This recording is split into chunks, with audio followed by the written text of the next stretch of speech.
করোনাকালে বিসিবির জৈব সুরক্ষার প্রক্রিয়া দেখে সন্তুষ্ট ওয়েস্ট ইন্ডিজ পরিদর্শক দল। ক্রিকেট অপারেশনস কমিটির চেয়ারম্যান আকরাম খান একথা জানিয়েছেন। তিনি আরও বলেন, 12 দল নিয়ে ঢাকা প্রিমিয়ার লিগ আয়োজন করা বেশ কঠিন। মহামারী করোনা ভাইরাসের কারণেই বাড়তি সতর্কতা আন্তর্জাতিক ম্যাচ আয়োজন নিয়ে। এরই অংশ হিসেবে বাংলাদেশ সফরের আগে দলের নিরাপত্তা নিশ্চিতে শনিবার ঢাকায় আসেন ওয়েস্ট ইন্ডিজ ক্রিকেট বোর্ডের 2 প্রতিনিধি। সোমবার তারা পরিদর্শন করেন বিকেএসপির ভেন্যু ও এভারকেয়ার হাসপাতাল। তো ওরা পরিস্থিতিটা দেখতে আসছে, 2 জন আসছে, একজন হলো ডক্টর এবং আরেকজন হলো সিকিউরিটি। তো ওরা কালকে সম্ভবত ওরা যাচ্ছে চিটাগাংয়ে, তারপর পরশুদিন ঢাকায় এসে তারপর ওরা চলে যাবে, ওদের রিপোর্ট দিবে। বাট সো ফার এখন পর্যন্ত সবকিছু পজিটিভ আছে।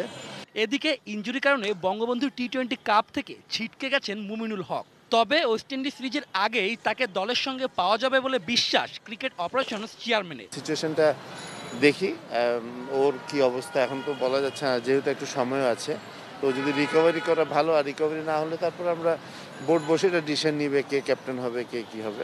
বাট আমরা আশা করছি ও খেলতে পারবে। অন্যদিকে হ্যামস্ট্রিং ইনজুরির কারণে টি-20 ড্রাফটে ছিলেন না মাশরাফি। তবে কিছুটা সেরে ওঠায় আলোচনা হচ্ছে তার মাঠে ফেরা নিয়ে।